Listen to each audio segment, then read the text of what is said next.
Everybody is here?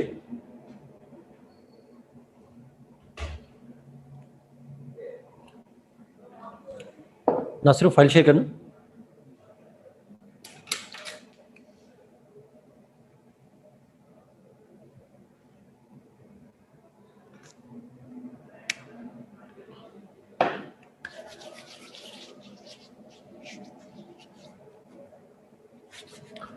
Okay.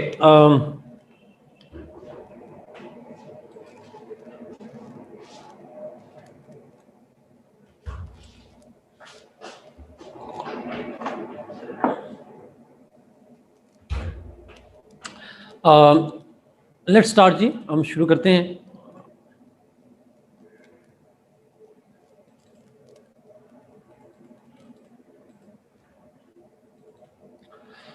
Let's start with the executive powers. Sajid उसका नहीं, वो समझ नहीं कर सकता. उसकी वजह मैं बताऊंगा क्यों नहीं कर सकता. जब हम कांग्रेस पढ़ेंगे ना, उनकी एनपीसी पढ़ेंगे, फिर मैं आपको बताऊंगा क्यों नहीं कर सकता. ओके, एग्जीक्यूटिव पावर्स की बात करते हैं जी. एग्जीक्यूटिव पावर्स क्या होती हैं प्रेसिडेंट्स की या क्राउन की? सबसे पहले यूके के अंदर अगर हम बात करें तो जो अब एग्जीक्यूटिव पावर से मतलब है एग्जीक्यूटिव मामलात में उनकी क्या पावर्स होती हैं. That's what it means. Now जो यूके का क्राउन है, उसकी एग्जीक्यूटिव मामलात के अंदर जो पावर्स हैं, उसकी अगर मैं बात करूं तो उसके अंदर एक मेजर पावर जो होती है वो है the crown can appoint the. Appoint का लफ्ज लिखा हुआ है, मैं आपको रिकमेंड नहीं करूंगा लफ्ज अपॉइंटमेंट के बजाय आप प्रेफर कर दें नॉमिनेट्स. अगर आपने अपॉइंट लिखना है तो फिर वो जुमला लिखिएगा जो मैंने यहां पे लिखा हुआ है. He appoints the PM through vote of confidence by parliament. लेकिन प्रेफरेबली आप कर दें he nominates the prime minister. Crown can nominate the prime minister. अच्छा, ये कैसे होता है? आप जरा पॉइंट गौर से सुनिएगा. ये पाकिस्तान में भी ऐसे अप्लाई करेंगे, इंडिया में भी ऐसे अप्लाई करेंगे, और यूके में ऐसे अप्लाई करेंगे. ये तीनों के अंदर ये आप ऐसा ही मेथड इस्तेमाल करेंगे. होता ये है कि जो यूके है वहां पे जब इलेक्शंस होते हैं तो इलेक्शंस के बाद जो मेजॉरिटी पार्टी होती है उसको क्राउन कहता है you should form the government. Form the government का मतलब ये होता है कि आप कैबिनेट और प्राइम मिनिस्टर अपना बना लें. वो नॉमिनेट करता है leader of the majority party को कि आप जो है वो गवर्नमेंट बना लें, यानी आप पीएम बन जाए. वो सिर्फ इनवाइट करता है, लेकिन पीएम बनने के लिए उसे फिर वोट ऑफ कॉन्फिडेंस चाहिए होता. अब ये बात आपने मुझे बतानी है कि vote of confidence lower house देता है या अपर हाउस?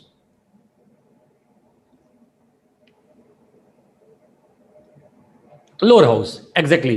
तो यूके में हाउस ऑफ कॉमन्स. अच्छा, दूसरी चीज, vote of confidence lower house से आता है. लोअर हाउस में से उसने लेना होता है. After taking the vote of confidence he becomes she becomes the prime minister. Vote of confidence के लिए कितनी मेजॉरिटी चाहिए, सिंपल या absolute? Yes Ayesha, absolute majority. ये अपनी गलतियां खुद चेक करते जाइएगा जी. जहां जहां आप गलत हो रहे हैं तो आपकी वो मेमोरी का थोड़ा मसला जो आ रहा है, तो एब्सोल्यूट मेजॉरिटी चाहिए वहां पर वोट ऑफ कॉन्फिडेंस के लिए भी और फिर बाद में वोट ऑफ नो कॉन्फिडेंस के लिए. So this is how the crown appoints the PM through the parliament. अच्छा, अपॉइंटमेंट अगला पॉइंट है. अगला point, the prime minister, sorry prime minister कह रहा हूं, crown appoints the cabinet on the advice from the PM. PM की advice पे crown appoint करता है कैबिनेट को. On the advice of PM crown appoints the cabinet. और जो बाकी एग्जीक्यूटिव मेंबर्स होते हैं जैसे ब्यूरोक्रेसी वगैरह है या एडवाइजर्स हैं या जो भी हेड्स ऑफ नेशनल इंस्टीट्यूशंस हैं, they all are appointed by the crown on the advice of PM. तो मैंने लिखा यहाँ पे appoints all other executive officials on the advice of the PM. Reverse कैसे करते हैं? Okay, the crown appoints the other executive officials on the advice of PM. Other executive official से मतलब ब्यूरोक्रेसीज है, head of different national institutions है. Same in Pakistan, same in Pakistan. Appoints PM, appoints cabinet, appoints other executive officials on the advice of PM. सब कुछ PM. Amna का सवाल, Amna please question को public कर लें, आपका इंपॉर्टेंट सवाल है।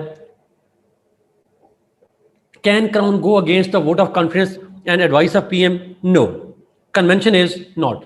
आमना फिर प्राइवेट चला गया आपके पास। अच्छा, the crown will always have to go with the procedure जी, और प्रोसीजर यही है कि उसे वोट ऑफ कॉन्फिडेंस के अगेंस्ट नहीं जा सकता और पीएम की एडवाइस के अगेंस्ट नहीं जा सकता। This is not written thing, this is the convention in UK and therefore it is followed as the constitution. Sajid का सवाल, सर पीएम का फिर बता दें। यूके पीएम को नॉमिनेट करता है क्राउन और फिर वोट ऑफ कॉन्फिडेंस लेता है लोअर हाउस से वो with absolute majority. That's what I said. They hold their conventions very secretly, too secretly, too, Hamza, absolutely. They're traditionalist people, you know, primarily. Britishers. Okay, next point. The next मुल्क India है, India में भी same as Pakistan, same है। Please tell me, आपको ये समझ आ रही है इंडिया, पाकिस्तान और यूके की उनकी executive powers, are they clear?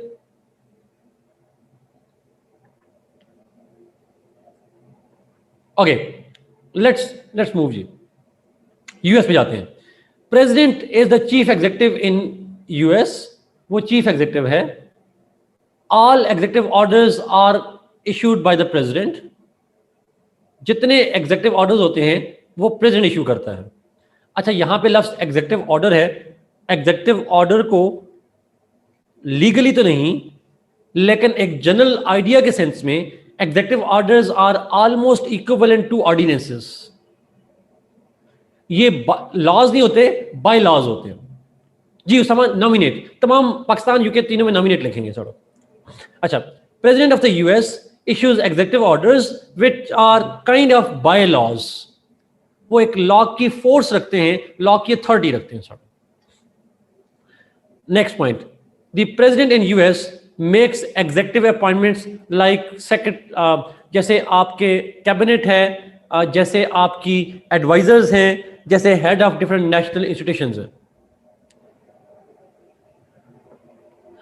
जो यूएस का प्रेसिडेंट है, ही मेक एग्जीक्यूटिव अपॉइंटमेंट्स, उनमें कैबिनेट भी अपॉइंटमेंट है, जिसमें अंदर वहां कैबिनेट को सेक्रेटरीज कहते हैं।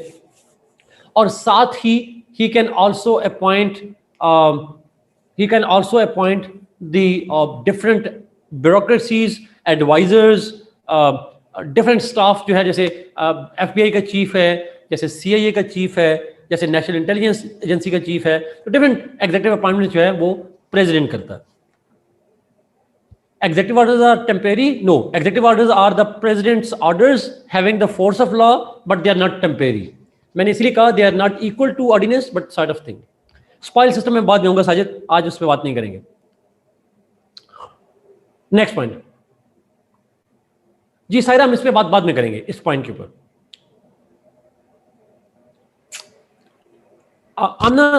क्राइटेरिया तमाम मुल्कों के अंदर जो है वो हम बाद में बात करेंगे, क्राइटेरिया पे भी बात नहीं करेंगे, ठीक है। अभी हम सिर्फ पढ़ रहे हैं पावर है क्या, फिर उसकी बात करें। नेक्स्ट पॉइंट, फ्रांस के अंदर देखिए, अभी वो करूंगा तो आप कंफ्यूज हो जाओगे, सारी चीजों को मैं अलग अलग से करना चाह रहा हूं। इन फ्रांस ऑलमोस्ट वही चीजें हैं जो कि पाकिस्तान इंडिया में है, लेकिन एक बुनियादी फर्क है। जो पहली लाइन अगर आप पढ़ें इसको, पहली लाइन से लेकर ये जहां तक मैंने इसको हाईलाइट किया है, you need to read that. France के अंदर प्राइम मिनिस्टर को नॉमिनेट नहीं करता president, he appoints him literally. President बन गया, उसने कहना भाई फलां बंदे को उठाकर पीएम बना दिया, बट जिसको पीएम बनाया उसे वोट ऑफ कॉन्फिडेंस नहीं चाहिए। जो पीएम अपॉइंट करता है प्रेसिडेंट, उसको वोट ऑफ कॉन्फिडेंस नहीं चाहिए, but he can be purely selected, Zulfiqar exactly, but he can be removed by vote of no confidence. उसे उनकी नेशनल असेंबली लोअर हाउस हटा सकती है वोट ऑफ नो कॉन्फिडेंस से, लेकिन उसे इलेक्ट नहीं करती। एक और कंफ्यूजिंग चीज आपके लिए, मैं जानबूझ के कंफ्यूजिंग कह रहा हूं, बहुत इंपॉर्टेंट। पीएम को जब चूज करती है, देखें पाकिस्तान, इंडिया और यूके में हमारा पीएम का पार्लियामेंट से होना जरूरी होता है। पार्लियामेंट का मेंबर हो, हमारे पाकिस्तान के केस में लोअर हाउस से हो, इंडिया यूके में वो कहीं से भी हो सकता है, बट पार्लियामेंट का मेंबर होना जरूरी है पीएम के लिए। तो जब भी प्रेसिडेंट या क्राउन चूज करेगा, पार्लियामेंट में से कोई बंदा उठाएगा पीएम के लिए। फ्रांस के अंदर पीएम को जब प्रेसिडेंट चूज करता है, ही can B anyone, exactly Saira, he can B from parliament, he can B from outside parliament. वो फ्रांस का सिटीजन हो, बाकी जहां से मर्जी हो, चाहे किसी पीएन को उठाकर बना दे, चाहे वो किसी क्लर्क को उठाकर बना दे, चाहे अपने बेटे को उठाकर बना दे, बेटे बेटी को बना दे, किसी को भी बना सकता है। पार्लियामेंट का मेंबर होना शर्त नहीं है। Is it clear? मैं प्रेसिडेंट होता तो आपको बना देता, चलें इस तरह से कह लें। Yes Arif, it is. चलो,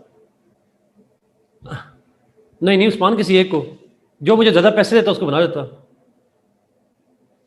10%। अच्छा, anyhow, so the question is president, ये पॉइंट एक मैं रिपीट करता हूं, जरा सुनिएगा गौर से।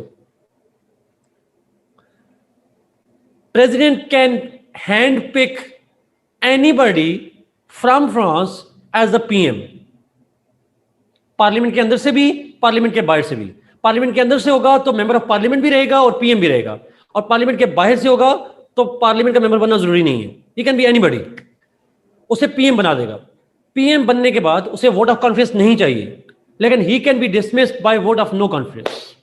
जब चाहे वोट ऑफ नो कॉन्फिडेंस से उसे पार्लियामेंट डिसमिस कर सकती है, lower house, simple. How about 90%?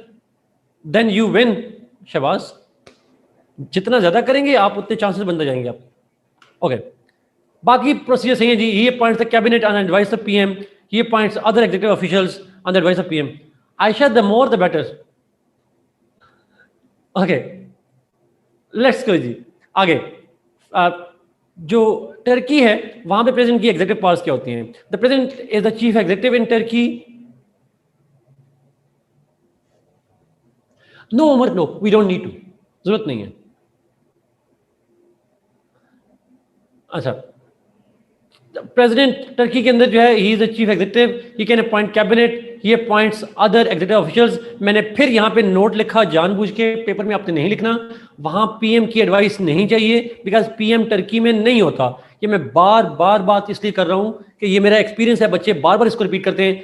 रटा लगा होता है ना, तो तमाम मुल्कों में पीएम की एडवाइस होगी तो टर्की में भी लिख देते हैं, तो प्लीज रटा ना लगाइएगा।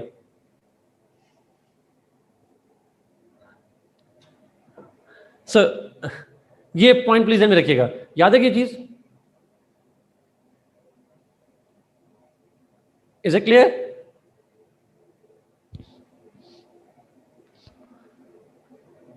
कोई भी कमेंट नहीं आ रहा, सारे सो रहे हैं। ओके गुड, ब्रेक के बाद सुस्त पड़ गए हम लोग सारे। ओके, आ गया यस मुझे। क्लास होती है ना तो ऊंचा बुलवा लेता है बंदा, सो रहे हो तो जगा लेता है, ऑनलाइन में कैसे जगाएं, ये मसला होता है। ओके गुड उमर, ये point.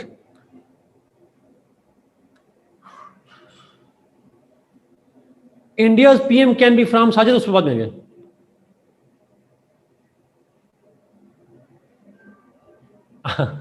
Okay great, let's go जी आगे। चाइना पे चलते हैं, चीन के अंदर देखते हैं क्या होता है। In China the president appoints the premier, he appoints the state council on advice from premier. अब जरा सुनिएगा प्लीज, ये स्टेट काउंसिल का लफ्ज है चाइना में जो आपको कंफ्यूज करेगा। अब ये फिर गौर से सुने, ये फिर आप गलती करेंगे तो इसलिए गलती ना कीजिएगा।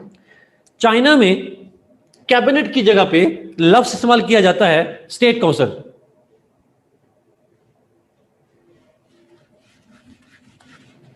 चाइना में कैबिनेट की जगह लफ्ज इस्तेमाल करते हैं स्टेट काउंसिल।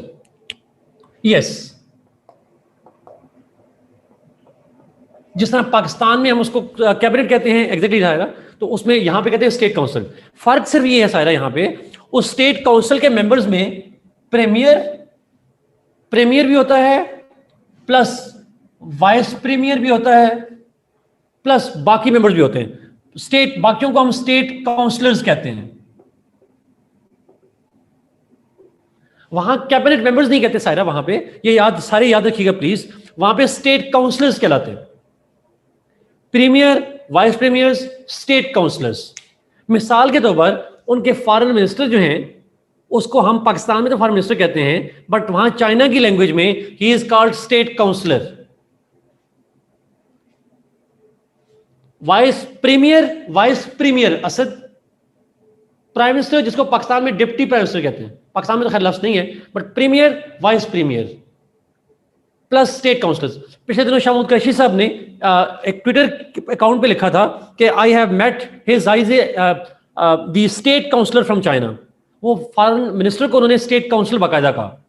तो याद रखिएगा चाइना में वो स्टेट काउंसिल कहलाता है। खुदा न खास्ता आप CSS करके चले गए, फॉरेन ऑफिस में चले गए और वहां पे जाके आपको चाइना के सेक्शन में डाल दिया गया, तो पॉलिटिकल साइंस का नॉलेज इस्तेमाल कीजिएगा, वहां कैबिनेट ना कहिएगा प्लीज, ये ब्लंडर ना कीजिएगा। याद रहेगी ये बात। VP मतलब वाइस प्रीमियर, बार बार कह रहा हूं, वाइस प्रेसिडेंट नहीं, वाइस प्रीमियर। जी, हर मिनिस्टर को वहां काउंसलर ही कहना है। अच्छा, खुदा न खासा को हटा दें, चले बन जाएंगे तो फिर चले जाएगा, बट प्लीज याद रखिएगा चीज। इंशाल्लाह चले, आप इंशाल्लाह क्या जी, उम्र एग्जैक्टली उन्हीं के लिए। चलो आगे चलें जी, should we move. Diplomatic powers. Diplomatic power से मतलब है डिप्लोमेसी से रिलेटेड क्या है। उसामा, आपने सवाल क्या लिखा है, जरा दोबारा पढ़ें। पाकिस्तान में PM प्रेसिडेंट को नॉमिनेट करता है। आप शायद उल्टा कहना चाह रहे हैं, प्रेसिडेंट PM को नॉमिनेट करता है, आप ये कहना चाह रहे हैं। तो answer is yes, president PM को कर सकता है, बट PM प्रेसिडेंट को कहां नॉमिनेट करता है।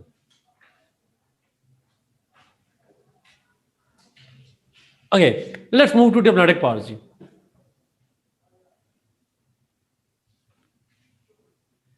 उसामा, पहले और बाद की बात ही नहीं है, इसका कोई लिंक नहीं है पहले और बाद का।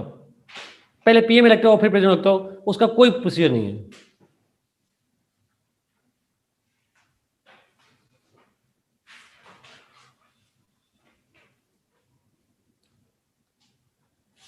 PM के इलेक्शन पे मैं अभी नहीं आया, मैं अभी आऊंगा बाद में PM के इलेक्शन पे। समझ।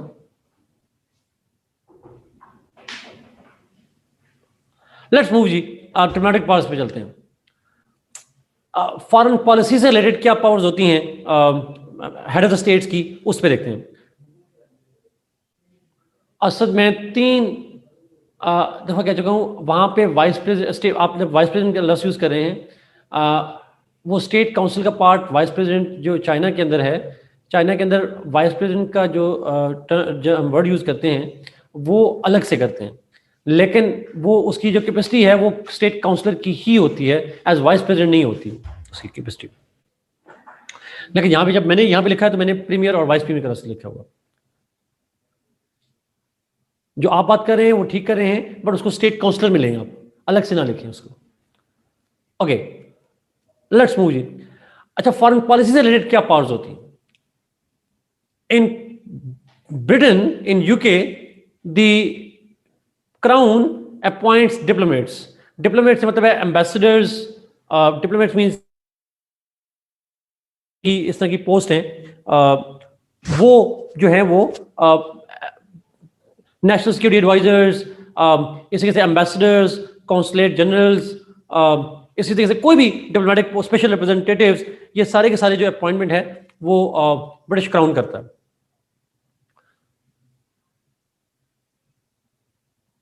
मैं अभी इस पे आऊंगा जी कि ये कौन करता है, इस पे हम बाद में बात करेंगे सायरा, बिल्कुल आखिर में जाके, मुझे थोड़ा सा टाइम दीजिएगा। दूसरा इंपॉर्टेंट पॉइंट, क्राउन जो है उसकी एक और डिप्लोमेटिक पावर ये है that she signs the treaties and agreements, और all the treaties and agreements are signed in her name. या क्राउन के नाम पे साइन होते हैं ट्रीटीज, या वो खुद साइन करती है। तो दो पावर्स, अपॉइंटमेंट की पावर है और ट्रीटी साइन करने की पावर है। ऑब्वियसली तमाम PM के पार्लियामेंट्री सिस्टम में तमाम PM के एडवाइस पर होता है। Yes, true. इंडिया में पाकिस्तान इंडिया में चले जाएंगे, सेम पावर्स, तमाम मुल्कों में सेम पावर्स हैं। प्रेसिडेंट्स और crown, they have the power to appoint diplomats and they sign treaties and agreements, या ट्रीटीज उनके नाम पे साइन होती हैं। एक पॉइंट ज़हन में रख लें, तमाम वो मुल्क जहां पे प्राइम मिनिस्टर्स मौजूद हैं या प्रीमियर मौजूद हैं, ये डिसीजन किया जाता है ऑन देयर एडवाइस। किन मुल्कों में प्राइम मिनिस्टर मौजूद नहीं है, आप जल्दी बताइएगा मुझे, कौन सी स्टेट्स ऐसी हैं जहां पे प्राइम मिनिस्टर्स नहीं है? टर्की में नहीं है और यूएस में नहीं है। Good, Turkey and US. तो उनके अलावा तमाम में लिखेंगे on the advice of PM, जो भी है।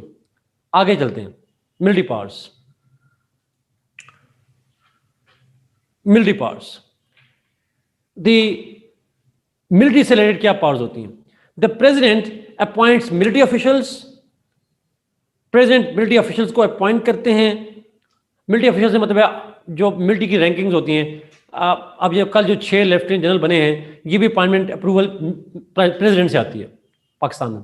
सो in Britain, crown appoints military officials, she has the power to mobilise troops, वो ट्रुप्स को मोबिलाइज कर सकते हैं, यानी फोर्सेस को एक जगह से दूसरी जगह लेकर जा सकते हैं।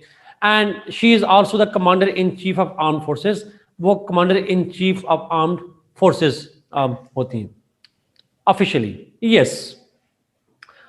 लेकिन ऑब्वियसली ब्रिटिश की क्राउन जो है वो नॉमिनल पावर है, बिकॉज बाय नाम ही होती हैं ये सारी की सारी पावर्स। पाकिस्तान में भी सेम है, इंडिया में भी सेम है, यूएस में भी सेम है, तमाम मुल्कों में सेम है। अच्छा, मैंने तमाम मुल्कों में कमांडर इन चीफ लिखा है, ऐसा जरूरी नहीं है जी, टाइटल डिफरेंट है। पाकिस्तान में जैसे सुप्रीम कमांडर का लफ्ज़ है, सो टाइटल डिफरेंट हो सकता है, but they all head the armed forces. आप ऐसे लिख दीजिएगा, बजाय कमांडर इन चीफ लिखने के आप इसे कहते हैं हेड द आर्म्ड फोर्सेस। ये एक जनरल वर्ड हो जाएगा, ताकि हर मुल्क का टाइटल डिफरेंट हो जाता है। तो मिलिट्री ऑफिशियल्स की अपॉइंटमेंट, जी it is important Amir Hamza, exact title ना भी याद हो तो जनरल लफ्ज होना जरूरी है। एमसीक्यूज में आ जाता है ना कभी कभी अमीर हमजा, इसलिए मिलिट्री ऑफिशियल्स की appointment, mobilisation of troops, forces की मूवमेंट एक जगह से दूसरी जगह, और कमांडर इन चीफ का होना ये जरूरी है। Head of the arm forces का होना तमाम मुल्कों के अंदर ये चीज है। जहां जहां पीएम है ये डिसीजन होंगे on the advice of PM, ये बात याद रहेगी। जहां जहां पीएम है, all the decisions shall be done on the advice of the PM. आसान चीज है, कोई इतनी मुश्किल चीज नहीं है। जुडिशियल पावर्स, मैं जरा इसको बड़ा कर दूं,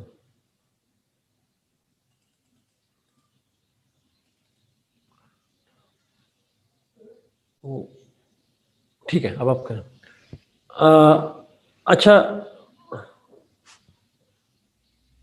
ओके, साजिद ने पूछा movement of forces with the consent of lower house. No no, only at advice of PM. Movement of forces का मतलब डिक्लेरेशन ऑफ वार नहीं होती साजिद। मूवमेंट ऑफ फोर्सेस का मतलब होता है हमने टर्की भिजवानी है, हमने चाइना भिजवानी है, हमने सऊदी अरेबिया भिजवानी है, तो ये मूवमेंट का मतलब ये होता है। तो ये प्रेसिडेंट करता है सारी इख्तियारात on the advice of PM, yes, like in Yemen, exactly. तमाम मुल्कों में it's there in all states. Asad China में भी ऐसा ही है। जुडिशियल पावर्स पे जाते हैं, लास्ट पावर्स हैं जी। जुडिशरी से रिलेटेड क्या पावर्स होती हैं? In UK the crown has the power to grant pardon, reprieve and clemency. Amir Hamza, अब पता चलेगा आप कितने ब्रिटिशर्स हैं।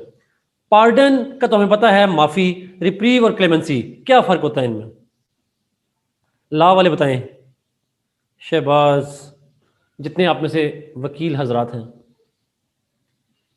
क्या फ़र्क है पार्डन, रिप्रीव और क्लेमेंसी में? I understand it will take some time, but आप लें टाइम और मुझे लिखकर बताएं। अभी बताते हैं जी, फिर हम बात करते हैं। रिप्रीव, सजा कम करना, अमना, बिल्कुल ठीक कहा आपने।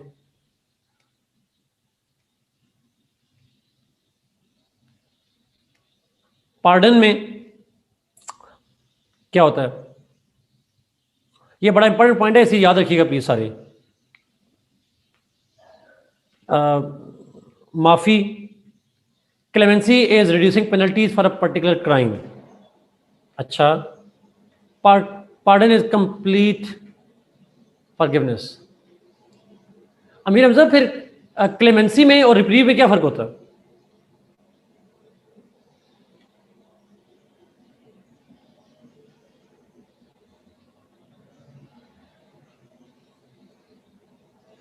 No, I don't think reprieve is delay. Temporary नहीं होती Amir Hamza. Is it not reprieve Reprieve is not reduction.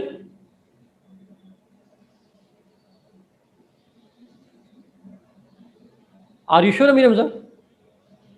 Let me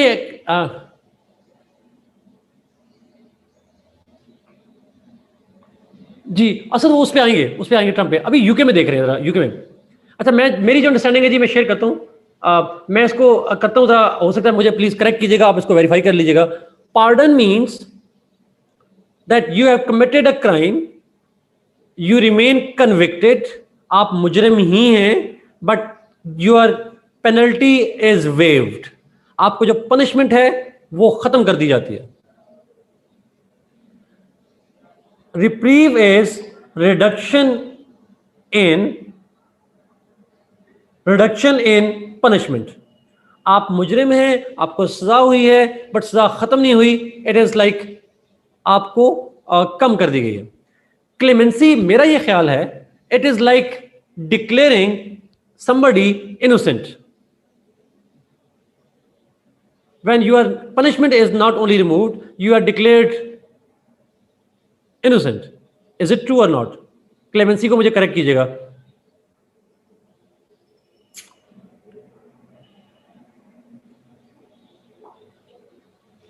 आप अमीर अफजल, मैं इसको खोल के नहीं पढ़ सकता, इसलिए नो कमेंट्स ऑन दैट। खैर एनी हो जी, but pardon, reprieve and clemency, ये लीगल मीनिंग देख लीजिएगा जी। जो yes, but pardon means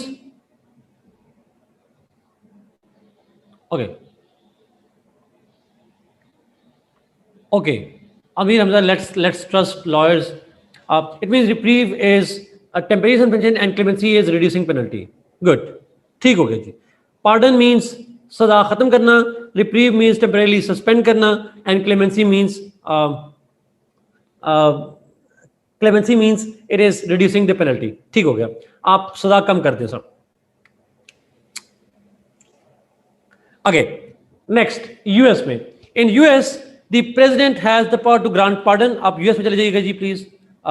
US में the president has the power to grant pardon, माफी का ऐलान, जैसा भी बताया ऊपर असद ने, वहां पे उन्होंने फिलन को, फिलन नाम था ना उनका, फुलन है, ये फिलन है, जो भी है, उसको जो उन्होंने पार्डन किया है ट्रंप ने।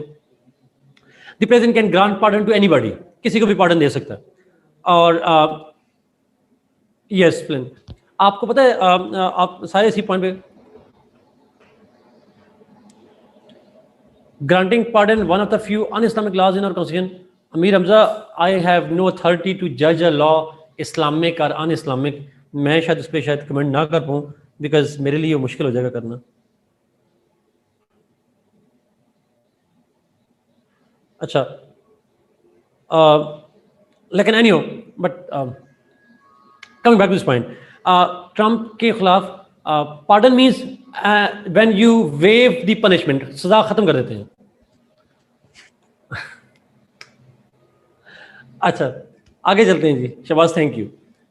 बड़ा इंपॉर्टेंट पॉइंट है, ट्रंप के ऊपर एक केस चला था एफआईए के हवाले से, और उस केस के अंदर एफआईए कह रहा हूँ, उनकी अपनी एफबीआई का एक केस चल रहा था। उसके बाद इल्ज़ाम था कि शायद he made a crime by intervening somewhere, एक इशू था।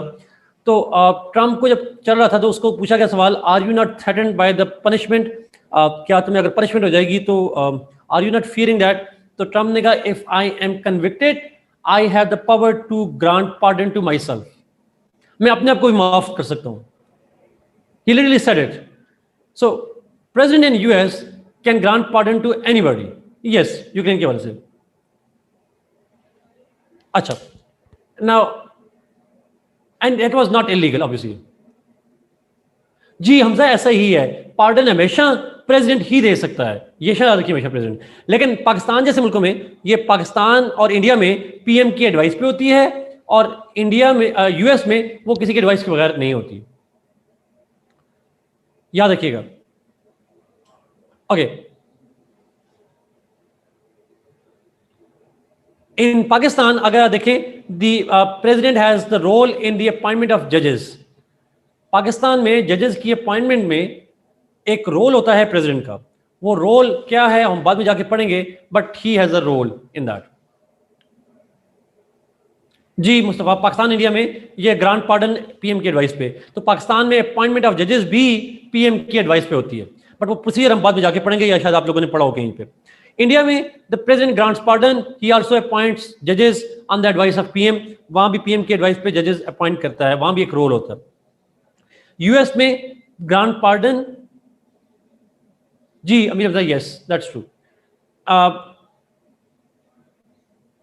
अमेरिका में ऐसी इम्यूनिटी नहीं है अमीर हमजा, वहां पे अमेरिका में ऐसी इम्यूनिटी नहीं है। सो अमेरिका के अंदर president grants pardon and American के अंदर द प्रेसिडेंट आल्सो अपॉइंट्स जजेस। अच्छा, अमेरिका में प्रेसिडेंट सुप्रीम कोर्ट के जजेस को अपॉइंट करता है, वहां पे किसी की एडवाइस नहीं चाहिए होती। अब आते हैं फ्रांस के अंदर, ये प्लीज गौर से सुनिएगा, फ्रांस वाला काम आपको थोड़ा तंग करेगा। जी साजिद, एग्जैक्टली ये फ्रांस वाला पॉइंट जरा प्लीज देखिएगा जी। In France president has the power to grant pardon, वो पार्डन कर सकता है, लेकिन साथ ही एक और चीज भी बड़ी इंपॉर्टेंट है, the president also appoints 1/3 members of the constitutional council.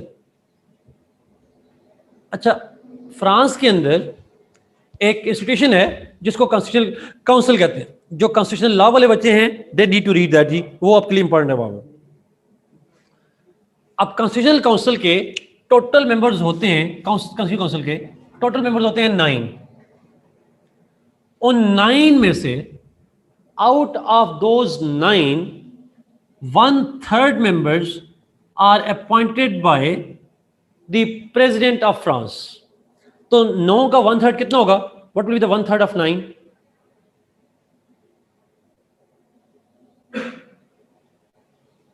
3। Yes, 3 members. So 9 में से 3 मेंबर्स जो हैं they are appointed by the president France. अच्छा, कॉन्स्टिट्यूशनल काउंसिल क्या होती है? आप में से किसी ने सवाल नहीं पूछा, चलो मैं खुद ही बता देता हूं। फ्रांस में कॉन्स्टिट्यूशन की इंटरप्रिटेशन से रिलेटेड कोई क्वेश्चन होगा, any issue pertaining to the interpretation of the constitution shall go to constitutional council। अगर मामला ऑर्डिनरी लॉ का होगा it shall go to ordinary courts, but अगर मामला कॉन्स्टिट्यूशन से रिलेटेड होगा it shall go to the constitutional council.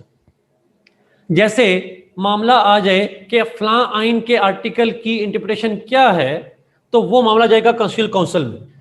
अगर मामला आ जाए किसी लॉ से रिलेटेड, तो वो मामला जाएगा ऑर्डिनरी कोर्ट्स में होगा। Yes sir, agree, it decides all matters pertaining to constitutional provisions. Yes, और उस काउंसिल के 9 मेंबर्स में से 3 मेंबर्स को अपॉइंट करता है प्रेसिडेंट ऑफ फ्रांस। बाकी कहां से आते हैं ये हम बाद में देखेंगे। आगे चलते हैं टर्की के अंदर। टर्की में president can grant pardon, he also appoints जजेस ओवर देयर। जो जजेस हैं उनको भी प्रेसिडेंट अपॉइंट करता है। And lastly the China, where president grants pardon and he also appoints the जजेस on the advice of PM, premier. वहां पे बड़े मजे की बात यह है कि जो है चाइना है, वहां जजेस के लिए उनकी जो सुप्रीम कोर्ट है उसको कहते हैं people's supreme court. People's supreme court जो है वो उसके जजेस को अपॉइंट करता है the president on the advice of the premier, उसकी एडवाइस पे वो कर होता है।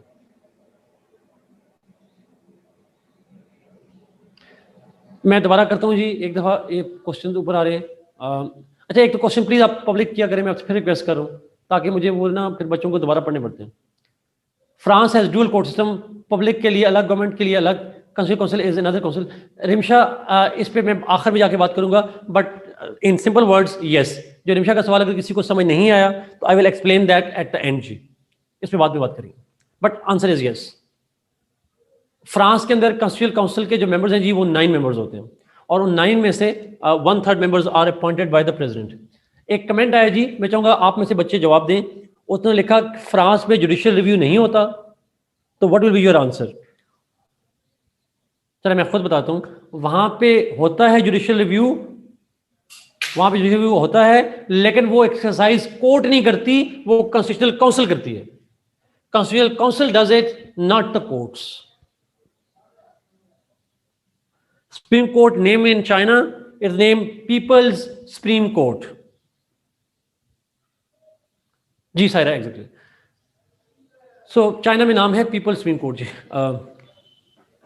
Last part of the chart जी, लास्ट जो मेन डिबेट है चार्ट्स के वाले से, उस पर अगर जाऊं जी, हमजा ऐसा ही है, ऐसा ही है। ओके, ये नीचे नोट पढ़ें जी सारे, बहुत इंपॉर्टेंट नोट है, बिल्कुल लास्ट जो हेडिंग नीचे लिखी हुई नजर आ रही होगी आपको। एवरी डिसीजन, अब ये पहला यूके का है, every decision taken by the crown is on the advice of PM. UK में तमाम डिसीजन जो प्रेसिडेंट लेता है, प्रेसिडेंट वो क्राउन, वो पीएम की एडवाइस पे होता है। ब्रिटिश क्राउन इवन सिग्नेचर भी बिल के ऊपर खुद नहीं करती। Even the signature on the bills are done by the cabinet members. All decisions, each and every decision of the crown is taken by the crown on the advice of PM. खाना का menu भी वही decide करता है भाई, signature भी crown का minister कोई कर लेता है। मेरी अपनी जाती डिक्शनरी में British crown can only breathe, वो सांस ले सकती है अपनी मर्जी से और कुछ नहीं कर सकती। इतनी मासूम इनोसेंट होते हैं वहां पे जाके, उनके कलर्स, उनकी सैलरीज कुछ भी नहीं कर सकते वो, everything is predetermined. Anyway, तो आप ये ध्यान रखिएगा, British crown can only breathe, वो सांस ले सकती है और कुछ नहीं कर सकती। नेक्स्ट, पाकिस्तान में नो नो नो क्राउन नहीं नहीं, नोबल पाकिस्तान का प्रेसिडेंट बड़ा पावरफुल है, क्राउन के पास ये पावर नहीं है, क्राउन के पास ये पावर नहीं है। रिमशा पैसे होते हैं पर उनके अपने नहीं होते। वो कोहिनूर मरेगी तो उसके खानदान में नहीं जाएगा, अगले बादशाह के पास जाएगा, वो ये भी नहीं ऑन कर सकते। इवन ड्रेस कोड अपनी मर्जी का नहीं कर सकते, आपको बता तो रहा हूं, अपनी मर्जी का ड्रेस भी नहीं पहन सकते। हमारा प्रेसिडेंट अपनी मर्जी से शेरवानी तो पहन सकता है जी, आरिफ एग्जैक्टली। बस एक जुमला, शी कैन ओनली ब्रीथ, वो सांस ले सकती है बस। आगे चलते हैं, पाकिस्तान में every decision taken by the president is on the advice of PM.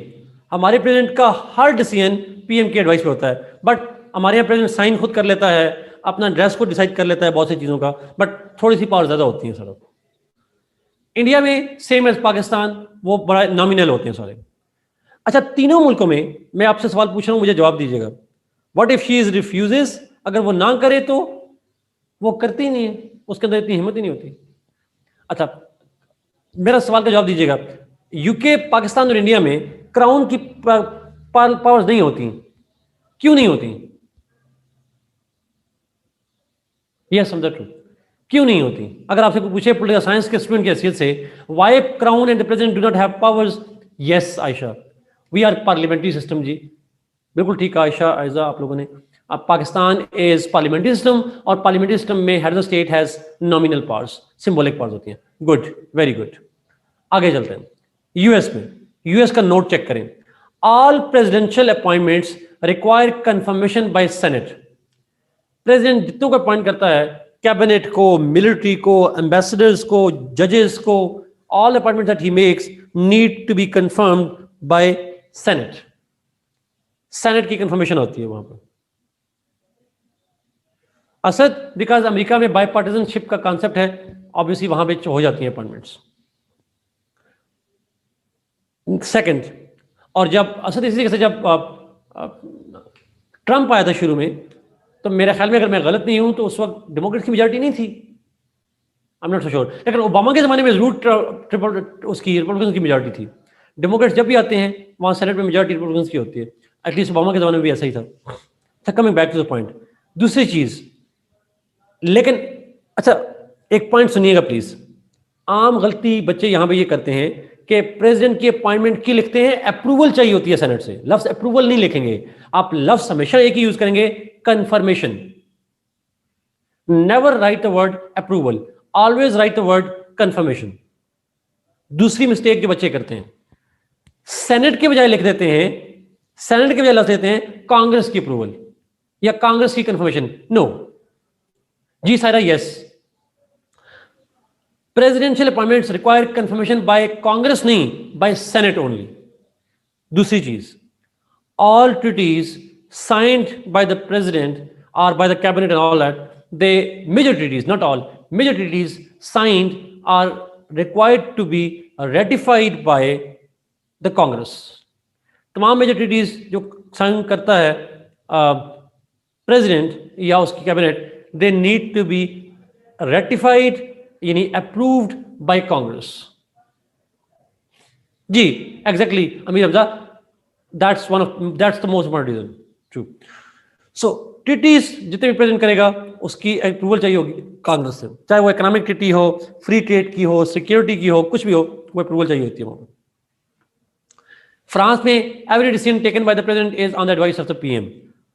China के अंदर प्लीज, जी सायरा एग्जैक्टली यस, प्लीज अगला पॉइंट देखिए, बहुत इंपॉर्टेंट है जो चाइना में मैंने लिखा हुआ है जी, प्लीज इसको गौर से पढ़ें और 2 बार पढ़ें और आंखें खोल के पढ़िएगा प्लीज, बंद करके नहीं पढ़नी। All decisions taken by the president, all decisions taken by the president in China must be approved by NPC and standing committee of NPC. मैंने कहा प्रीमियर की तो एडवाइस चाहिए होती है, लेकिन तमाम प्रेसिडेंट के जो डिसीजंस हैं वो प्रीमियर के अलावा एनपीसी की अप्रूवल चाहिए, और एनपीसी के अंदर एक कमेटी होती है जिसको स्टैंडिंग कमेटी कहते हैं, it's approval is must.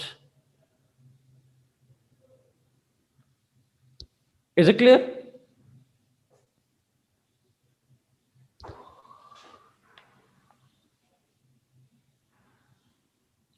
China के प्रेसिडेंट के लेजिस्लेटिव पावर्स सेम वही है 7 जो पाकिस्तान के अंदर है, सेम है। स्टैंडिंग कमेटी, यस जुल्फिकार लिखा हुआ है यहाँ पे। लास्ट पॉइंट को मैं रिपीट कर रहा हूँ, all the decisions taken by the president must be approved by NPC and the standing committee of NPC. This is all about the presidency. President पे कोई सवाल है तो पूछें, फिर मैं एक पॉइंट पे जाऊंगा। Head of the standing committee is premier और president? Premier. Saira, Which head of state is the most powerful? Arif ने पूछा जी सवाल। Anybody who wants to give? Turkey has no note. Mustafa, Turkey has no note. Yes. NPC, Asma, National People's Congress। Arif का सवाल का कोई जवाब देना चाहिए जी प्लीज। US, ट्रंप, ट्रंप के आगे पाकिस्तान पीपल्स पार्टी भी लिखा है मुस्तफा आपने। अच्छा, रॉन्ग आंसर जी, टर्की। रॉन्ग आंसर है, 7 बिल्कुल ठीक आपने, टर्की है। क्यों? अमेरिका का प्रेसिडेंट जब भी कोई अपॉइंटमेंट करेगा सेनेट से अप्रूवल लेगा, टर्किश प्रेसिडेंट को अप्रूवल की जरूरत नहीं है। कौन पावरफुल हुआ?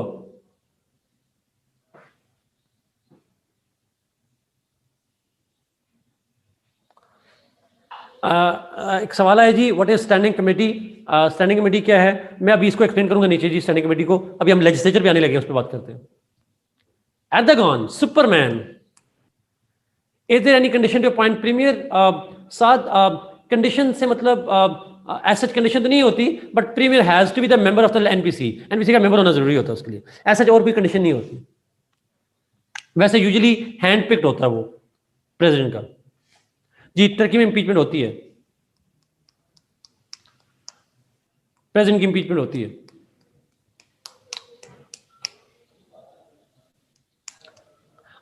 अब लेट मी गो जी, इस पे एक कमेंट और कर लूं, फिर हम लेजिस्लेचर्स पे जा रहे हैं। जरा प्लीज मेरी बात गौर से सुनिएगा, बहुत गौर से। मैंने आपको इसके बाद नीचे लेजिस्लेचर पे जा रहा हूं, मैं प्राइम मिनिस्टर्स नहीं पढ़ा रहा। प्राइम मिनिस्टर्स की पावर्स क्या होंगी? अगर आज पाकिस्तान में प्राइम मिनिस्टर्स की पावर्स, तो वो कौन सी होंगी?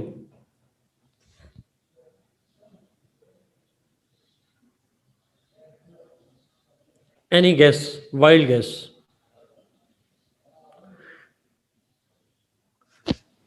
देखें exactly Ali Hamza, same power जो प्रेसिडेंट की हैं, वो सारी पावर्स बेसिकली प्राइम मिनिस्टर की होती है। क्योंकि जो भी प्रेसिडेंट ने डिसीजन करना होता है वो पीएम की एडवाइस पे करता है। तमाम ये पावर्स जो मैंने लिखी है, लेजिस्लेचर, एग्जीक्यूटिव, जुडिशियल, तमाम पावर्स ये प्रेजेंट करता है अंडर एडवाइस ऑफ पीएम। अगर सवाल पीएम पे आ जाए तो आप लिखेंगे PM does it through president by giving advice to the president. ये सारी पावर्स उसकी होती। यस जी Saira, that's the point. All these powers are actually exercised by the head of the government, although theoretically. जी अमीर हमजा लाजमी ले रखेंगे, लाजमी ये लिखेंगे बात।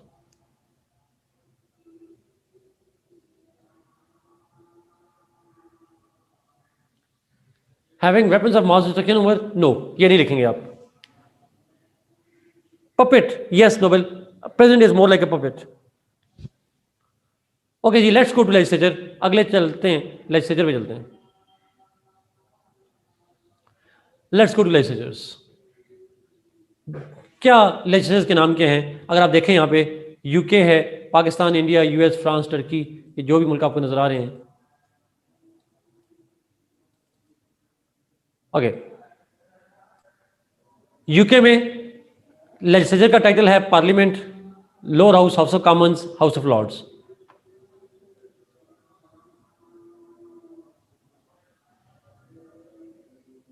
जी एग्जैक्टली। यूके, यूएस और टर्की में प्राइम मिनिस्टर होता ही नहीं है, तो बात ही खत्म हो जाएगी वहां पे।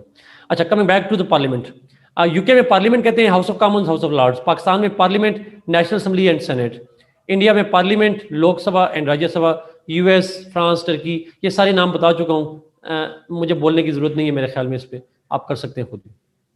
क्या हुआ? ओके ठीक हो। ओके, ये टाइटल याद रहेंगे?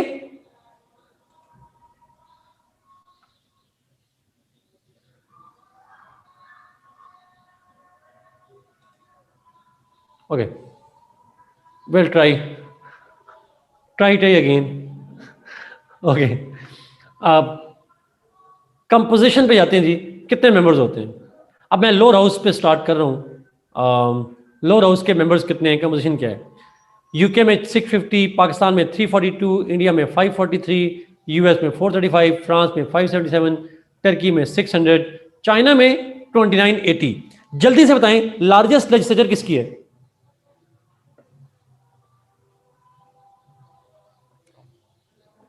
चाइना। स्मॉलेस्ट लेजिस्लेचर किसकी है?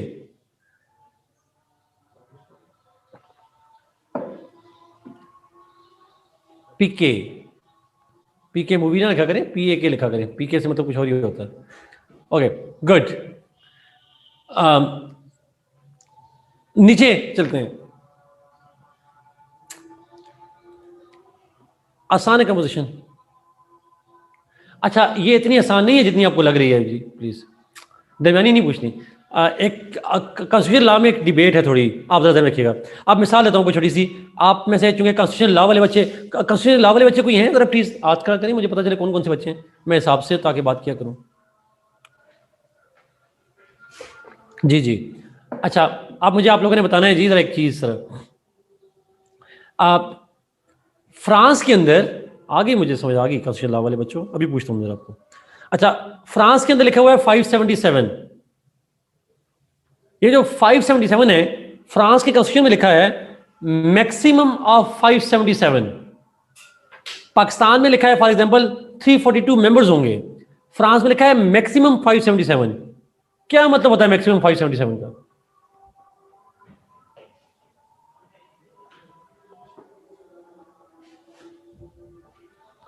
हमारे लिखा है देयर शुड बी 342 मेंबर्स, वहां लिखा है maximum. Yes Zara, they can be less.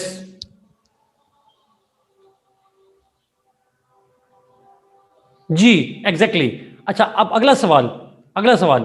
Pakistan में कोई बंदा एमएनए मर जाए, रिजाइन कर दे, उसका री इलेक्शन होगा? उसकी जगह पे सीट रीफिल होगी? यस, बिकॉज टोटल नंबर्स हमने पूरे करने हैं, उस नंबर्स हमें पूरे करने हैं नंबर्स इक्वल टू। लेकिन फ्रांस में री इलेक्शन होगा?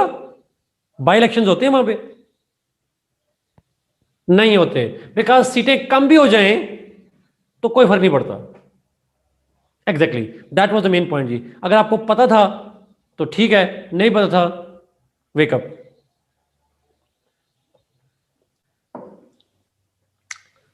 हैंड पिक नहीं होते ही नहीं है वहां पे, इलेक्शन होती नहीं। Okay, is this important for police? Hamza, police के लिए सिर्फ एक बात पता हो, पुलिस के लिए डंडा। अगर आप पॉलिटिकल साइंस, आपने बाद में लिखा है, पता नहीं पॉलिटिकल साइंस को आपने पुलिस कैसे बना दिया लेकिन बहरहाल पॉलिटिकल साइंस में होना जरूरी नहीं है पता। अच्छा, मैं इसको रिपीट करता हूं जी। In France maximum of 577 members are there. In Pakistan for example total number should be 342। हर मुल्क के अंदर डिफरेंट है, तो मैंने जैसे एग्जांपल दिया है, आप इसको कॉन्स्टिट्यूशनल लॉ वाले जरा इस नंबर को एहतियात से देखिएगा please. Okay, let's go to term. Term पे जाते हैं। टर्म से मतलब यह है कि कितने टाइम के लिए इलेक्ट होता है। हम स्टार्ट करेंगे यूके से। यूके का लोअर हाउस 5 साल के लिए, 5 साल 5 साल। अमेरिका के अंदर lower house is only for 2 years, बाकी तमाम मुल्कों में 5 साल है। मेरे ख्याल में सेल्फ एक्सप्लेनेटरी है, मुझे इसके बताने की जरूरत नहीं है। तमाम मुल्कों में 5 इयर्स के लिए लोअर हाउस सेलेक्ट होता है और अमेरिका में 2 साल के लिए होता है। सिंपल, ना इसकी कोई रॉकेट साइंस है ना इसकी साइंस है, तो बस आपने यही लिखना है। तो लोएस्ट जो टर्म है वो अमेरिका के अंदर लोअर हाउस की है। अमेरिका के लोअर हाउस का नाम क्या है? What is the name of the lower house?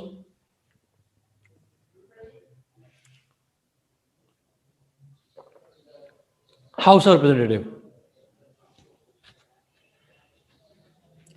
No Saad, no, that's not the case. America में 4 साल नहीं है। मेरा प्लीज मुझे करेक्ट कीजिएगा, मेरा नहीं ख्याल कि 4 साल की टर्म है जैसा आप कह रहे हैं। प्लीज मुझे कॉन्स्टिट्यूशनल लॉ वाली भी करेक्ट कीजिएगा। इज इट 4 इयर्स और उसको बाद मिड टर्म कहते हैं? यस, मेरा ख्याल है यही है साथ के, इट्स कॉन्स्टिट्यूशनली 2 इयर्स, मेरा यही ख्याल है। बट प्लीज अगर बाकी लोग भी कमेंट कर लें गूगल के बगैर।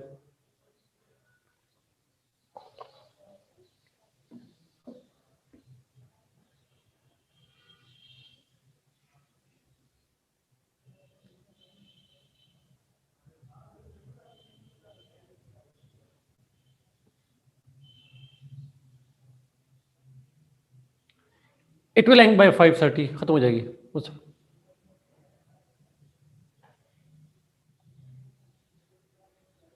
चलें जी, मैं इसको खुद वेरीफाई भी कर लूंगा कॉन्स्टिट्यूशन में क्या है, बट देख लेंगे।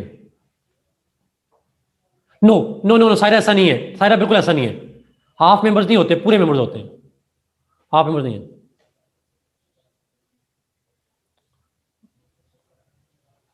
But it's 2 years. एनीवे, अच्छा, टर्म की बात होगी, आगे चलते हैं क्वालिफिकेशंस पे। नाउ क्वालिफिकेशंस का मतलब यह है who can become the member of the lower house. Lower house के मेंबर कौन बन सकता है? तमाम मुल्कों में मिनिमम एज 25 चाहिए। तमाम मुल्कों में 25 एज चाहिए। पाकिस्तान, फिर यूके के अंदर शुरू करें, he must be a citizen. Citizen होना चाहिए बाय बर्थ। सिटीजन की शर्त दुनिया में कहीं नहीं है जी। पाकिस्तान के अंदर, सॉरी, ये जो हमारे कोर्स में स्टेट्स हैं इनमें बाय बर्थ सिटीजन होना जरूरी नहीं है लोअर हाउस का मेंबर बनने के लिए। Not convicted by a court of law, convicted ना हो, not hold any other office of profit, कोई सरकारी मुलाजिम ना हो। सिंपल। ऑलमोस्ट तमाम मुल्कों में सेम क्वालिफिकेशन है सवाई अमेरिका के। पाकिस्तान में भी, पाकिस्तान में आर्टिकल 62-63 भी है। यानी लोअर हाउस का मेंबर बनने के लिए अगर आप मुसलमान हैं तो पक्के मुसलमान होने चाहिए, कभी झूठ ना बोला हो, हमेशा अमीन रहे हों और इस सादे को अमीन रहे हों, और फिर आपने पक्के मुसलमान हो, मेरा मतलब लिखा हुआ है उसमें, you must be a kind of, मतलब प्रैक्टिसिंग मुस्लिम का लफ्ज़ लिखा हुआ है आपके लिए, प्रैक्टिसिंग मुस्लिम का लफ्ज़ है। यानी आपने कभी नमाज ना छोड़ी हो, रोज़ा कभी ना छोड़ा हो, इस तरह की चीज़ें मतलब ये होती हैं। ट्रू मुस्लिम जो भी हैं सब। अच्छा, उसके बाद एक डिफरेंट है यूएस में। यूएस में एडिशनल शर्त ये है that he must be resident of the US for 7 years. US में लोअर हाउस का मेंबर बनने के लिए 7 साल तक यूएस के रेजिडेंट रहे हों। फिर टर्की में डिफरेंट है, he must have completed the primary education.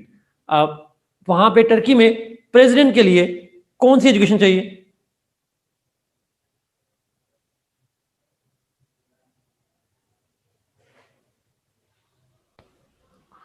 Yes, higher education, लेकिन जो है वो नीचे आपको यूनिवर्सिटी जो अच्छा, टर्की में लोअर हाउस का नाम क्या है? What is the name of the lower house in Turkey जहां पे प्राइमरी एजुकेशन चाहिए?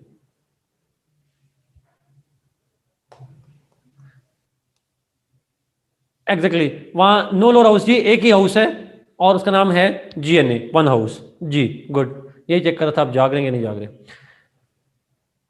चाइना में भी ऑलमोस्ट सेम है, रजिस्टर्ड वोटर होना जरूरी है, that's a simple idea.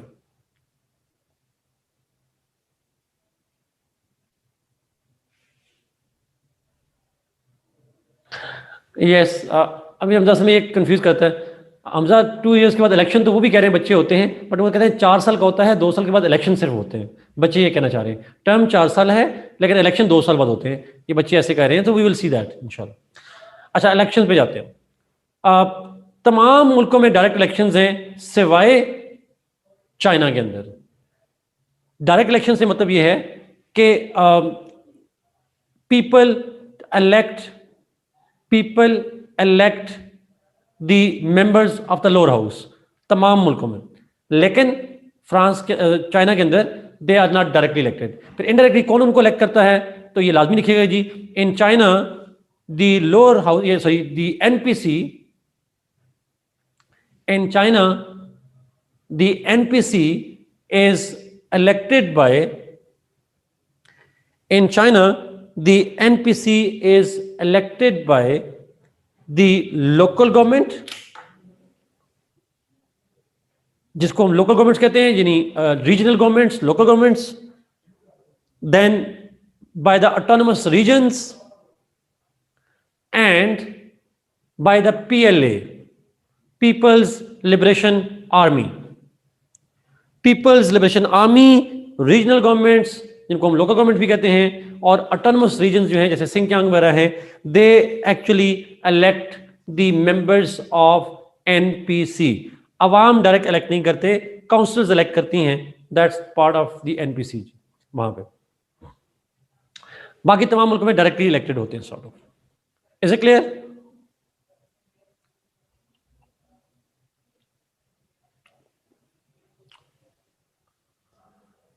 Let's go to the elections, sorry powers पे जाते हैं थोड़ा। जी साथ एग्जैक्टली चाइना के अंदर, जी रिपीट कर देता हूं, चाइना के अंदर जो member of national people's congress हैं, जिनकी लेजिस्लेचर है, उसको इनडायरेक्टली इलेक्टेड होते हैं। अवाम डायरेक्ट इलेक्ट नहीं करते, बल्कि उनकी लोकल गवर्नमेंट्स यानी रीजनल गवर्नमेंट्स, उनकी ऑटोनमस रीजन्स और उनकी जो PLA है, पीपल्स लिबरेशन आर्मी, वो सारे जो है वो इलेक्ट करते हैं चाइना के अंदर। Let's go to the functions and powers. Lower house के फंक्शंस या पावर्स क्या होते हैं? जो लेजिस्लेचर की पावर्स आपको मैं पढ़ा चुका हूं, वही पावर्स यहां पे आएंगी, बट हम उसको यहां पढ़ते हैं। वही फंक्शंस एंड पावर्स आपको मैंने कहा था पढ़ के आइएगा, अगर आपने पढ़े हो तो वही होते हैं। Lower house has the power to make law, to amend law and to repeal laws along with the upper house. ये बताया था मैंने आपको पहले, अगर आपको याद हो तो।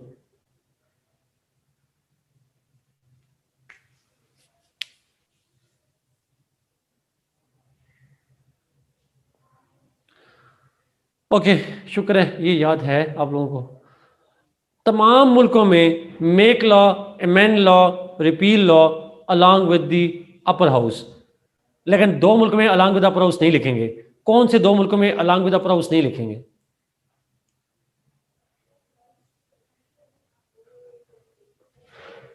टर्की, यूके नहीं जमशेद, टर्की एंड चाइना में। यस, टर्की एंड चाइना में, यस। TC ये ज्यादा चला समझ।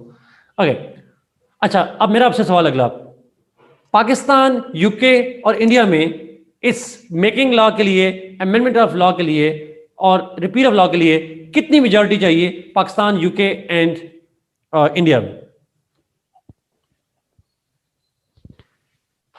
सिंपल मेजॉरिटी चाहिए, बाकी तमाम मुल्कों में एब्सोल्यूट चाहिए जी, याद रखिएगा जुमला। इनमें क्यों सिंपल मेजॉरिटी चाहिए? इन 3 मुल्कों में ऐसा क्या है? इन 3 मुल्कों में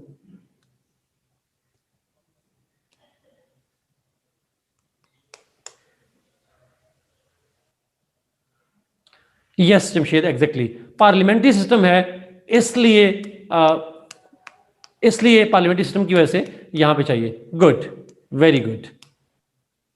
यूके, पाकिस्तान, इंडिया में पार्लियामेंट्री सिस्टम की वजह से सिंपल मेजॉरिटी चाहिए। मिनिमम कितने वोटों से लॉ पास होता है पाकिस्तान में? मिनिमम कितने वोटों से? मुझे पता है, मेरे नहीं, पहले आप लिखना है आपने। 1 वोट चाहिए। गुड, आगे चलते हैं जी, आसान है। Executive powers. अच्छा, इन अच्छा है हमजा। अच्छा, executive powers in UK, Pakistan and India, the lower house controls executive. Lower house executive को कंट्रोल करता है। कैसे कंट्रोल करता है ये बात हम पढ़ चुके हैं। अगर कोई जल्दी लिखते, चले मैं जुबानी बता देता हूं आपको। मैंने कहा था वैसे पढ़ के आइएगा, उसमें कहा था दे कैन क्वेश्चन देम, यानी they can ask them questions, they can criticise them, they can inquire, yes Jamshed, they can pass resolution, जी रेजोल्यूशन भी कर सकते हैं पास। और पार्लियामेंट्री सिस्टम है तो यहां पे वोट ऑफ कॉन्फिडेंस भी और वोट ऑफ नो कॉन्फिडेंस भी। वो सारे पॉइंट यहां से डिटेल से लिखेंगे आप। Is it clear? Ji Amir Hamza, exactly ये सारी चीजें मैंने आपको बताई हुई हैं, how they control executive.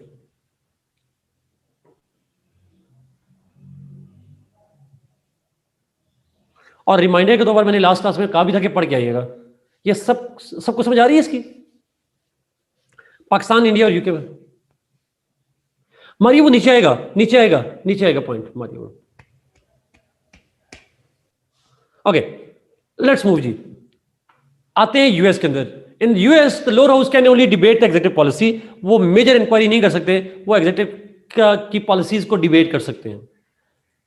In France the national lower house, national assembly controls executive, लेकिन यहां पे कंट्रोल सिर्फ पीएम और कैबिनेट को कर सकते हैं।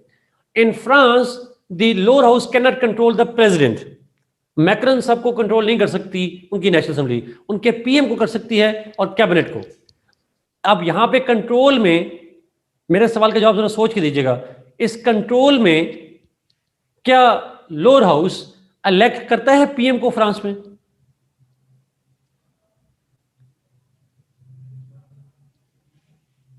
No, it does not. Can lower house remove the PM by vote of no confidence? Yes. Answer is yes, it can. Good. अगला point, in Turkey the lower house can only debate the executive policies of the president. वो president की policy को सिर्फ debate कर सकते हैं और कुछ भी नहीं कर सकता। अच्छा, आगे चले जाएं जी, उसके ऊपर चाइना के अंदर चले जाएंगे। तो इन चाइना द लोअर हाउस जो है वो प्रेसिडेंट के तमाम डिसीजंस को वो कंट्रोल करता है। All decisions taken by the executive must be approved by the NPC. NPC की पावर है कि उसे अप्रूवल देते हैं। अगले पॉइंट पे जाते हैं, इम्पीचमेंट। अच्छा, इम्पीचमेंट का पॉइंट बड़ा इंपॉर्टेंट है। In UK there is no concept of impeachment, वहां इम्पीचमेंट नहीं होती। अच्छा, वहां फिर क्या होता है? In crown can stay for as long as, वो जब तक जिंदा है वो रहते हैं, तो उसको हटा नहीं जा सकता। बाकी तमाम मुल्कों में इम्पीचमेंट जो है वो करते हैं lower house along with upper house by 2/3 majority. Lower house से फिर अपर हाउस जाता है। अब और याद रखिएगा, तमाम मुल्कों में इम्पीचमेंट स्टार्ट कहां से होती है? From the lower house. It always start from the lower house. दूसरी चीज जो मैंने नहीं बताई अभी तक, लोअर हाउस से इंपीचमेंट शुरू होती है और उसके लिए चाहिए होती है absolute majority, while 2/3 majority is needed only in the upper house. Lower house से एब्सोल्यूट मेजॉरिटी, अपर हाउस से 2/3 मेजॉरिटी, ये याद रखिएगा प्लीज। जी साथ बिल्कुल ठीक करें। Upper house acts as a judiciary, as a jury, यानी लीगल उसमें काम करती है। लोअर हाउस सिर्फ इंक्वायरी करता है और एज अ जुडिशियल प्रोसीडिंग करती है अपर हाउस के अंदर। That's true. अगले पे आते हैं military powers. Lower house declares war along with the upper house. तमाम मुल्कों में मैंने लिखा है जी, डिक्लेरेशन ऑफ वॉर जो है वो लोअर हाउस करता है अपर हाउस के साथ मिलकर, और जो आखिरी दो स्टेट हैं वहां पे अपर हाउस होता नहीं है, तो खुद ही डिसाइड करते हैं। अब ये सवाल मरीम हफीजी ने पहले भी पूछा था जी, वो मैं उसको डिले करी जा रहा था, क्वेश्चन को यहां से रिलेट करता है। देखिए, मैंने आपको कहा था कि declaration of war is done by the legislature. अच्छा, अब ये प्लीज जरा गौर से सुनिएगा। एक होती है वार की डिक्लेरेशन, एक होता है वार को कंडक्ट करना। वार लड़नी कैसे है, किधर लड़नी है, कौन से वेपन यूज करने हैं, ये सारे इख्तियारात होते हैं एग्जीक्यूटिव के। लेकिन वार की अनाउंसमेंट सिर्फ और सिर्फ लेजिस्लेचर कर सकती है। जुल्फकार, फिर टर्की और चाइना में जब आप लिखेंगे तो लफ्ज लोअर हाउस नहीं होगा ना, वहां पे एक ही हाउस होगा सर। प्लीज ये वार वाला पॉइंट समझ आ रहा है आपको? Announcement, formal announcement is done by the legislatures, लेकिन जो कंडक्ट ऑफ द वॉर है, कहां लड़नी है, कितने फौजी लेकर जाने हैं, ये सारी कंडक्ट ऑफ वॉर कहलाता है, ये करता है एग्जीक्यूटिव। अमेरिका में प्रेसिडेंट को ये पावर डेलीगेट की हुई है उनकी कांग्रेस ने। ये जो बच्चे अमेरिका के अंदर खासकर एग्जाम्पल में कंफ्यूज होते हैं, अमेरिका में प्रेसिडेंट के पास पावर है ये, लेकिन उसे कांग्रेस ने पावर डेलीगेट दी हुई है, और उस डेलीगेशन में कहा हुआ है कि 90 डेज तक वो वार कर सकता है। 90 डेज के बाद उसे कांग्रेस के पास जाना पड़ेगा। ये मैं अगर गलत नहीं हूं, आई एम सॉरी, बट शायद ये फैक्ट ऐसा ही है। ये जो डेलीगेटेड पावर है अमेरिका के अंदर, ये इसको वार पावर्स एक्ट कहते हैं। ऐसा ही है जी, अगर कोई लीगल एक्सपर्ट मुझे कमेंट कर सकें, इसको वार पावर्स एक्ट का लफ्ज देते हैं। इन यूएस, जमशेद आपको मुझे समझ नहीं आया, जरा दोबारा लिखिएगा। In US the president has been given the power to declare war by the congress for 90 days only. इसको वार पावर्स एक्ट कहते हैं, मेरा ख्याल है, बट वार पावर्स एक्ट वाली बात आप वेरीफाई कर लीजिएगा, मैं उस पर श्योर नहीं हूं जी। नेक्स्ट पावर पे चलते हैं, फाइनेंशियल पावर्स। मैंने आपको बताया था जो लेजिस्लेचर होती है वो हमेशा पर्स ऑफ द नेशन कहलाती है, they are called purse of the nation. तो यहां पे हमने बात की, the lower house has the complete control over the finances, it is called the purse of the nation. All money bills originate in the lower house, money bills pass by the lower house can not be rejected by the upper house.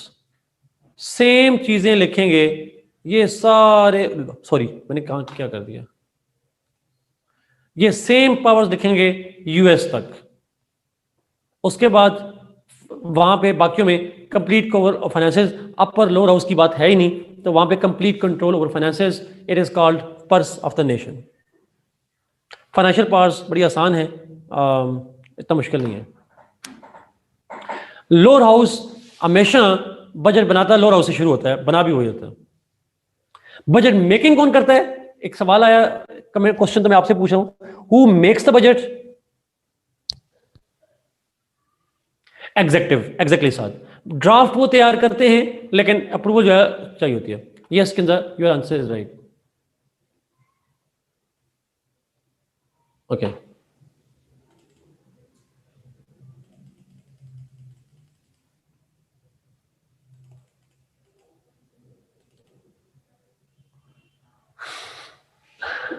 Shahbaz अपनी बात याद रखिएगा, you got metro motor, अब लेनी है आपने, लाजमी लेनी है इससे शहबाज से। आगे चलते हैं। Lawyer should be a man of words. Okay, आगे चलते हैं। Diplomatic powers, lower house has a diplomatic powers. जो लोअर हाउस है, it can debate and control the executive. अच्छा, डायरेक्ट डिप्लोमेटिक पावर लेजिस्लेचर की नहीं होती, अगर आपको याद हो ये बात मैंने बताई हुई है, they do not have it. Diplomatic powers होती हैं एग्जीक्यूटिव की, और एग्जीक्यूटिव को कंट्रोल करता है लोअर हाउस, यूके में, पाकिस्तान में और इंडिया में। इन तीन मुल्कों के अंदर, ये जिनको मैंने हाईलाइट किया हुआ है, लेजिस्लेचर का डायरेक्ट रोल नहीं है डिप्लोमेटिक में। इवन ट्रीटी की रेटिफिकेशन भी नहीं चाहिए होती इन तीनों मुल्कों में। It can only debate the foreign policy, it can not make the foreign policy, but executive जो फॉरेन पॉलिसी बनाता है उसको कंट्रोल जो है वो आपका लोअर हाउस कर रहा होता है। साथ वो standing committees on foreign relations, they only debate, they only control the executive. वो फॉरेन मिनिस्टर को बुला लेंगे स्टैंडिंग कमेटी वाले, भाई आपने डिसीजन क्यों लिया? तो these committees do not take decision on foreign policy, they actually control those people who make the foreign policy. ठीक है, ये याद रखिए। तो डिबेट करते हैं फॉरेन पॉलिसी को, और जो फॉरेन पॉलिसी बनाते हैं उनको कंट्रोल करते हैं, डायरेक्ट कोई डिटेल नहीं। अमेरिका में lower house can only debate the foreign policy, उसका कंट्रोल नहीं होता प्रेसिडेंट के ऊपर, अपर हाउस का होता है वहां। अच्छा, इसी तरीके से टर्की के अंदर, फ्रांस के अंदर चले जाएंगे। In France the lower house it ratifies the treaties along with the upper house. Turkey में भी it debates and ratifies the treaties. और अगर आप आखिरी पॉइंट पे चले जाएं, जी शहबाज, एग्जैक्टली, आप टर्की चाइना में चले जाएंगे, सेम है, debates and ratification of treaties. Ratification of treaties भी चाहिए होती है। वैसे मैंने यहां पे यूएस में नहीं लिखा हुआ जी, यूएस में भी डिबेट होती है, लेकिन रेटिफिकेशन ऑफ ट्रीटी के लिए भी लोअर हाउस के पास जाना पड़ता है उसको। तो यूएस में ये पॉइंट ऐड कर दें जो मैंने नहीं लिखा हुआ वहां पर।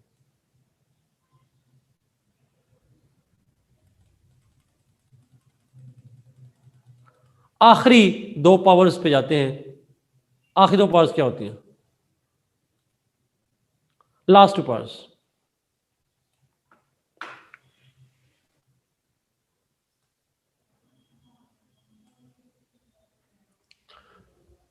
ओके, जुडिशियल पावर्स, जुडिशरी से रिलेटेड क्या पावर्स हैं? यूके के अंदर लोअर हाउस की जुडिशरी से रिलेटेड पावर्स नहीं है जी। साथ पॉइंट ऐड करना है कि यूएस के अंदर जो लोअर हाउस है वो डिबेट करने के अलावा ट्रीटी की रेटिफिकेशन में भी उसका रोल होता है। ओके, जुडिशियल पावर्स, यूके में lower house does not have judicial powers, लेकिन पाकिस्तान में lower house has a role in the appointment of जजेस in high courts and supreme court. आप जो अगेन पाकिस्तान में जजेस की अपॉइंटमेंट है उसको हम एक दो लेक्चर्स के बाद डिटेल से पढ़ेंगे, बट 18th अमेंडमेंट को जब स्टडी करेंगे, कुछ लोगों को शायद ऑलरेडी आइडिया होगा, बट हम उसको पढ़ेंगे। रोल होता है, डिसीजन सारे वो नहीं करते। आरिफ लॉ लॉर्ड्स का रोल होता था हाउस ऑफ लॉर्ड्स में, बट हम लोअर हाउस पढ़ रहे हैं। Arif upper house of lords होता है, हम अभी लोअर हाउस को पढ़ रहे हैं। अच्छा, सो पाकिस्तान में जजेस का एक रोल है, सॉरी लोअर हाउस का एक रोल है इन द अपॉइंटमेंट ऑफ जजेस। उसके बाद आगे जाए अमेरिका के अंदर, इंडिया में कोई रोल नहीं है लोअर हाउस का जुडिशरी से रिलेटेड। यहां पे चले जाए यूएस में, ये क्या लिखा हुआ? ओके, अमेरिका में द इम्पीचमेंट ऑफ फेडरल जजेस is done by the lower house along with upper house. America में जजेस की इम्पीचमेंट हो जाती है जी, लोअर हाउस करता है अलॉन्ग विद अपर हाउस, और फेडरल जजेस, सुप्रीम कोर्ट भी है और बाकी जजेस भी हैं। फिर आगे जाते हैं चाइना के अंदर, वहां मैंने अगर आपको याद हो कहा था कॉन्स्टिट्यूशनल काउंसिल के 9 मेंबर्स होते हैं, उनमें से 1/3 मेंबर्स अपॉइंट करता है president of France, plus 1/3 members appoint करता है president of lower house. France के अंदर लोअर हाउस का नाम क्या है जी? What is the name of the lower house?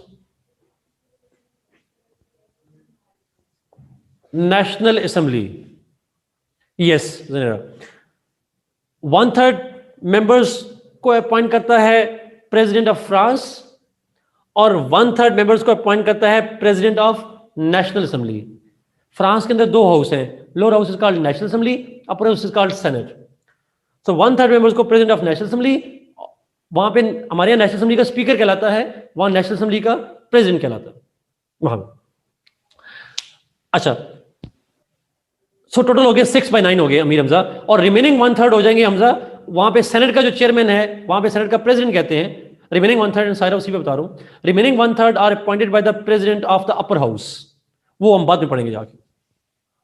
Okay, आगे जाते हैं, आप जाएं टर्की के अंदर। अच्छा, टर्की के अंदर भी होती है कॉन्स्टिट्यूशनल कोर्ट। फ्रांस में कहते हैं कॉन्स्टिट्यूशनल काउंसिल, टर्की में कहते हैं कॉन्स्टिट्यूशनल कोर्ट। उसके मेंबर्स होते हैं 15। उस 15 में से 3 मेंबर्स को अपॉइंट करता है प्रेसिडेंट ऑफ टर्की। मैंने ऊपर नहीं लिखा था जी, टर्की के प्रेसिडेंट के एक फंक्शन में ऐड कर दें। इन Turkey the president of Turkey appoints 3 members of the constitutional court. Sorry, उल्टा हो गया। वहां प्रेसिडेंट करता है जी 12 को। 12 out of 15 are appointed by the president, and 3 members of the constitutional court are appointed by GNA। आखिरी पॉइंट है, जुल्फिकार जी खत्म होने वाला है। GNA के 3 मेंबर्स अपॉइंट, GNA 3 जी, साइरा में हमें 4/5 बन जाएंगे। Yes, you are right. So 15 में से 12 मेंबर्स को प्रेसिडेंट अपॉइंट करेगा और 3 को GNA करेगा। आसान लफ्ज़ में ये कहते हैं। आखिरी है China. In China NPC elects the judges of the Supreme Court। NPC अगर ऑब्वियसली उनको नॉमिनेट करता है प्रेसिडेंट ऑफ चाइना, अपॉइंट वही करता है, लेकिन उसके अंदर जो सुप्रीम कोर्ट है उनका जो हेड होता है उसको प्रेसिडेंट कहते हैं। हमारे यहाँ तो चीफ जस्टिस कहते हैं, चाइना में उसको president of the supreme court कहते हैं। उस प्रेसिडेंट को NPC इलेक्ट करती है, बाकी जजेस को प्रेसिडेंट अपॉइंट करता है after the approval from NPC and standing committee. आखिरी पावर है जी कॉन्स्टिट्यूशनल अमेंडमेंट। तमाम मुल्कों में 2/3 मेजॉरिटी से अप्रूवल होती है कॉन्स्टिट्यूशनल अमेंडमेंट की, सिवाय 2 मुल्कों के। एक मुल्क है यूके में constitution is amended bye simple majority. वहाँ के चूंकि कॉन्स्टिट्यूशन और लॉ सेम होते हैं, तो यूके के अंदर constitution is amended bye simple majority along with the upper house. तमाम मुल्कों में बाकियों में 2/3 मेजॉरिटी चाहिए। हाँ, अमेरिका के अंदर along with the 2/3 majority of the Congress plus 3/4 states approval is needed. 3/4 states की अप्रूवल की जरूरत होती है। ये प्रोसीजर अमेरिका में काफ़ी कॉम्प्लेक्स है, लेकिन कॉन्स्टिट्यूशनल लॉ वालों के लिए ज़रूरी है, हमारे लिए ज़रूरी नहीं है पॉलिटिकल साइंस में। बट आप इतना ध्यान में रख लें, 2/3 मेजॉरिटी फ्रॉम द कांग्रेस यानी lower house plus upper house, and 3/4 majority of the states approval is needed. This is all about the lower house of the course जी। कोई सवाल ना पूछेगा, कल पूछेगा।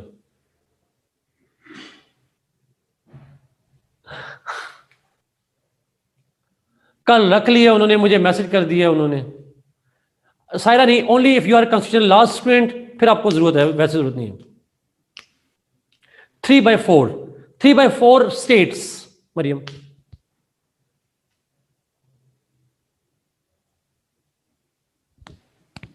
3/4 ऑफ द स्टेट्स। ओके जी, I guess bye bye. बाकी कोई सवाल अगर रह गए होंगे, सॉरी, अब टाइम ऊपर हो गया, और कल इंशाल्लाह आपसे डिस्कस करेंगे इंशाल्लाह। सी यू टुमारो। हम इस मजीद अपर हाउस को डिस्कस करेंगे, और फिर इनसे रिलेटेड, कॉन्स्टिट्यूशन से रिलेटेड, इन्हीं कॉन्स्टिट्यूशन से रिलेटेड और डिस्कशन होगी, वो कल हम डिस्कस करेंगे इंशाल्लाह।